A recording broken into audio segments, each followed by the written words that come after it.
വാളയാറിൽ പീഡനത്തിനിരയായ സഹോദരിമാർ ആത്മഹത്യ ചെയ്ത സംഭവത്തിൽ അമ്മയെയും രണ്ടാനച്ഛനെയും അറസ്റ്റ് ചെയ്യാൻ സിബിഐ. ഇവരെ 3 കേസിൽ കൂടി സിബിഐ പ്രതി ചേർത്തിട്ടുണ്ട്. ബുധനാഴ്ച കൊച്ചി സിബിഐ കോടതിയിലാണ് പ്രതിചേർത്ത് റിപ്പോർട്ട് സമർപ്പിച്ചത്. ഇതിൽ ഇരകളുടെ ബന്ധു എം മധു പ്രതിയായ കേസിൽ കൂടുതൽ അന്വേഷണത്തിന് സിബിഐക്ക് കോടതി അനുമതി നൽകുകയും ചെയ്തു. പ്രായപൂർത്തിയാകാത്ത പ്രതി കൂടി ഉൾപ്പെട്ട 2 കേസിൽ ദമ്പതികളെ അറസ്റ്റ് ചെയ്യാൻ അനുമതി തേടിയാണ് സിബിഐ റിപ്പോർട്ട് സമർപ്പിച്ചത്. അറസ്റ്റുണ്ടായാൽ അത് വാളയാർ കേസിൽ നാടകീയ ട്വിസ്റ്റാകും.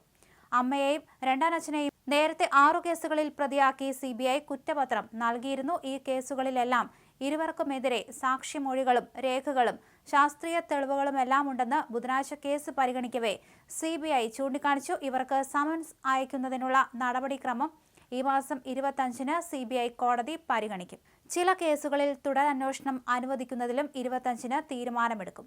2 കേസും പാലക്കാട് ജുവനൈൽ ജസ്റ്റിസ് ബോർഡിന്റെ പരിഗണനയിലാണ്. റിപ്പോർട്ട് സമർപ്പിച്ച 3 കേസിലും ദമ്പതികളുടെ അടുത്ത സഹായി പ്രദീപ് കുമാർ, അതുപോലെ കുട്ടി മധു എന്നിവർ പ്രതികളാണ്. ഇവരുടെ മരണത്തെ തുടർന്ന് കേസ് നേരത്തെ അവസാനിപ്പിച്ചതാണ്. പെൺകുട്ടികളെ ലൈംഗികമായി പീഡിപ്പിക്കാനും അതിനുള്ള സൗകര്യമൊരുക്കാനും അമ്മയും രണ്ടാനച്ഛനും പ്രധാന പങ്കുവഹിച്ചെന്നും രക്ഷിതാക്കളെന്ന നിലയിൽ മനഃപൂർവ്വം അശ്രദ്ധ വരുത്തിയെന്നും സിബിഐ ബുധനാഴ്ച കോടതിയിൽ നൽകിയ റിപ്പോർട്ടിൽ പറയുന്നു. കുട്ടികളെ ആത്മഹത്യയ്ക്ക് പ്രേരിപ്പിച്ചതായും പറയുന്നു. ദമ്പതികൾക്കെതിരെ കുറ്റം ചുമത്താൻ വ്യക്തമായ തെളിവ് ലഭിച്ചതായി സ്പെഷ്യൽ പ്രോസിക്യൂട്ടർ പയസ് മാത്യു പറഞ്ഞു. ശാസ്ത്രീയ തെളിവുകളും രേഖകളും സാക്ഷിമൊഴികളും ശേഖരിച്ചിട്ടുണ്ട്. ദമ്പതികൾ ഇനി ഇരകളെ പ്രതിനിധീകരിക്കുന്നവരല്ല, പ്രതികളാണെന്നും പ്രോസിക്യൂട്ടർ പറഞ്ഞു. ഇത് വാളയാർ കേസിന് പുതിയ തലം നൽകുകയാണ്.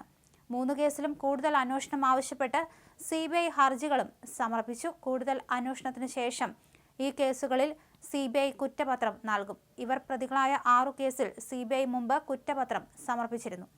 വാളയാർ അട്ടപ്പള്ളത്ത് 2017 ജനുവരി 13-നാണ് 13 വയസ്സുകാരിയെ വീട്ടിൽ തൂങ്ങി മരിച്ച നിലയിൽ കണ്ടത്. മാർച്ച് 4-ന് അനുജത്തിയായ 9-കാരിയെയും തൂങ്ങി മരിച്ച നിലയിൽ കണ്ടെത്തി. കേസിൽ പ്രതികളായ കുട്ടി മധുവും പ്രദീപ് കുമാറും മരിച്ച നിലയിൽ കാണപ്പെട്ട സംഭവത്തിൽ കൂടുതൽ അന്വേഷണമെന്ന ആവശ്യം സിബിഐ ഉന്നയിച്ചിട്ടുണ്ട്. ഇതിലുൾപ്പെടെ 3 കേസുകളിലാണ് കൂടുതൽ അന്വേഷണത്തിന് അപേക്ഷ നൽകിയത്. ഇതിൽ ഒരു കേസിൽ കൂടുതൽ അന്വേഷണത്തിന് കോടതി അനുമതി നൽകിയിട്ടുണ്ട്. വാളയാറിൽ രജിസ്റ്റർ ചെയ്ത 9 കേസുകളിൽ 6-ലും മാതാപിതാക്കളെ പ്രതി ചേർത്തു. 3-ൽ കൂടി പ്രതി ചേർക്കാനുള്ള നടപടികൾ തുടരുകയാണ്. ഇതോടെ എല്ലാ കേസിലും അവർ പ്രതികളാകും. ഇളയ കുട്ടിയുടെ അച്ഛനും മൂത്ത കുട്ടിയുടെ 2ാം അച്ഛനുമാണ് ഇയാൾ. ആത്മഹത്യാ പ്രേരണാകുറ്റം ഉൾപ്പെടെ വകുപ്പുകളാണ് ചുമത്തിയത്.